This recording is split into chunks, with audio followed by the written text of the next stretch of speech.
Ja, mein Lebensmotto ist, es gibt nur ein Gas und zwar Vollgas. Tatsächlich wollte ich ganz früher Bäuerin werden. Das hat sich jetzt auch ein bisschen geändert.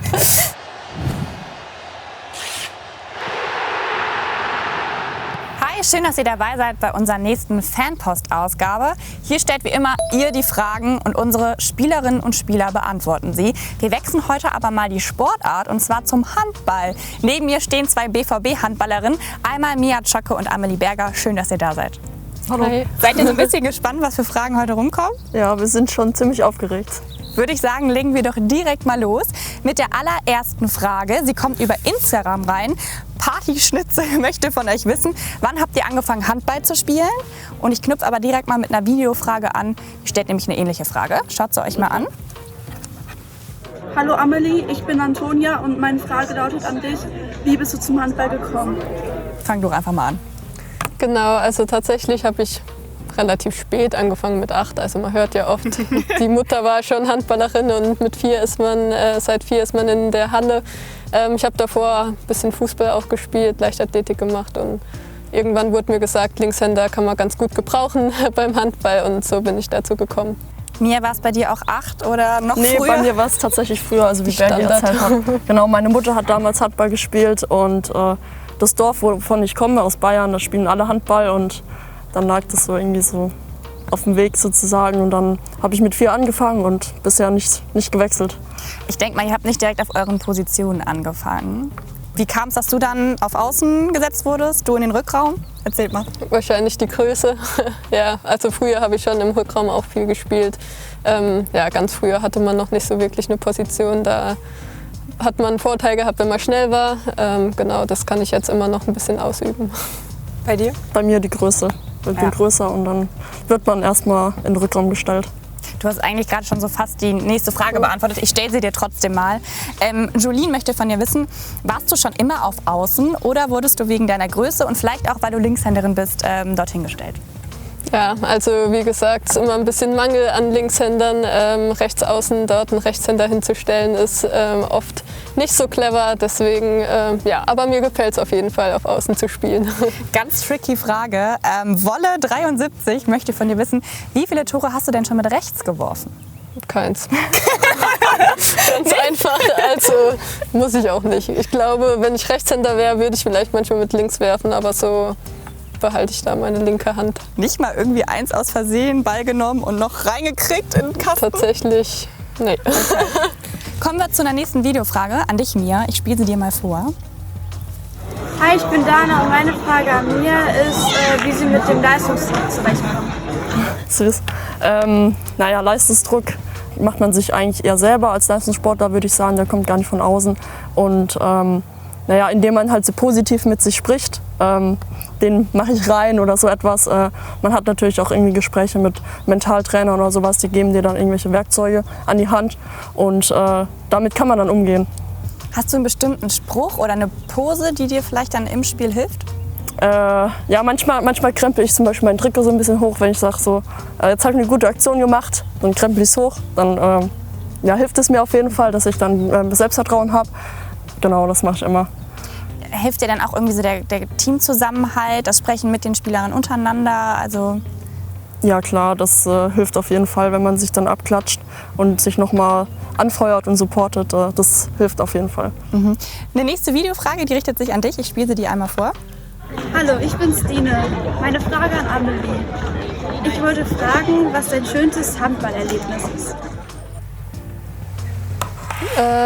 Ja, da fällt mir so ziemlich schnell ein, also es war ein ganz cooles Spiel bei der Jugendnation, bei der WM damals, U20 war das, glaube ich.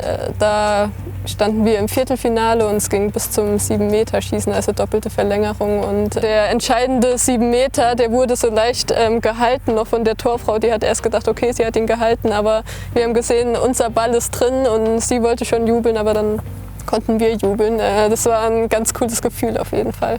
Inga Wortmann möchte von dir wissen, wie ist der Teamzusammenhalt in der Mannschaft, in der Nationalmannschaft? Der ist ziemlich gut, würde ich sagen. Wir sind eine junge Truppe, viele unser Alter und es ist immer lustig, oder? Auf jeden Fall. Ja. Auch für die Nationalmannschaft seid ihr auf Lehrgängen, ne? Ihr trainiert auch viel. Wie viele sind das so im Jahr ungefähr? Kann man das grob schätzen? Mit Corona war es natürlich dann nochmal was anderes. Also wir haben ja jedes Jahr ein Großturnier, sei es eine WM oder EM. Dann auch natürlich Qualifikationsturniere. Das sind auch bestimmt 2-3 Wochen im Jahr. Also ja. Bestimmt 2 Monate insgesamt, würde ich sagen. Ja. Auch da trainiert ihr viel. Und ein Handballkollege möchte etwas von dir wissen, Amelie. Und zwar Tim Hotgenroth möchte wissen, wie oft in der Woche trainierst du deinen Bizeps? Ich verstecke ihn ein bisschen. Also vorhin hast du noch davon Sie geredet, noch gerne ne? zeigen, wir halten dich nicht davon ab. Das ist schon in Ordnung so. Ja, lustige Frage. Wir haben 2-mal die Woche in der Regel Krafttraining. Da wird aber nicht nur der Bizeps trainiert. Okay, 2-mal die Woche ist ja jetzt nicht gerade wenig. Die nächste Frage geht an dich, Mia. Das ist eine Videofrage. Ich spiele sie dir mal vor. Hallo Mia, ich bin Lena. Ich wollte fragen, was dein Lebensmotto ist. Witzige Frage. Ja, mein Lebensmotto ist, es gibt nur ein Gas und zwar Vollgas. Eigentlich darauf bezogen, dass man immer 100% gibt. Und ich finde, das kann man auf alle Lebensbereiche übertragen. Und ich bin auch eigentlich eher eine wilde Person, würde ich mal sagen, dass ich auch mal auf der Straße schnell fahre oder Motorrad fahre. Aber auch im Leistungssport immer Gas geben und dann schafft man es auch nach oben. Okay. Die nächste Frage, die knüpft aber trotzdem ein bisschen darauf an, was gerade schon gefragt wurde. Die geht an dich, Amelie. Und zwar, Darnautis, ich habe es richtig ausgesprochen, möchte über Instagram wissen, was war dein Kindheitstraum? Also tatsächlich hatte ich gar nicht so die Vision, okay, Nationalmannschaft. Ich hatte auch nie so ein wirkliches Vorbild, muss ich sagen. Ja, als ich dann in die Auswahl kam, wusste ich immer noch nicht, welche Mannschaften spielen in der Bundesliga. Also ein bisschen untypisch vielleicht auch. Tatsächlich wollte ich ganz früher Bäuerin werden. Das hat sich jetzt auch ein bisschen geändert. Ja, das war's eigentlich. Und bereust du es, dass du jetzt keine Bäuerin geworden bist? Ich glaube, es liegt mir mehr, so in der Halle ein bisschen dem Ball hinterher zu rennen. Die nächste Frage ist eigentlich ganz simpel, richtet sich an dich, Mia. Maja fragt, nenne eine Sache, die du mit dem Handball verbindest. Gibt es da irgendwie was?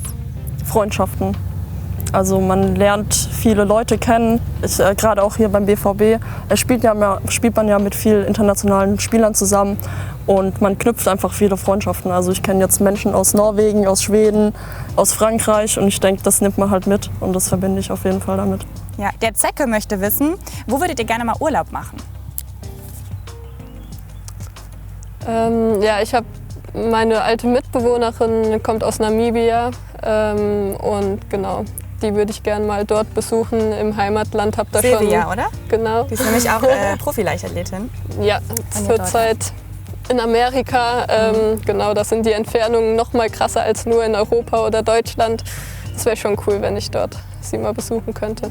Ich würde gern mal Asien bereisen, also Bali oder Indonesien, ein bisschen Inselhopping machen und ja, es ist auf jeden Fall eine andere Kultur. Ich meine, Europa kennt man ja schon und Westen und daher würde ich das ja gerne besuchen.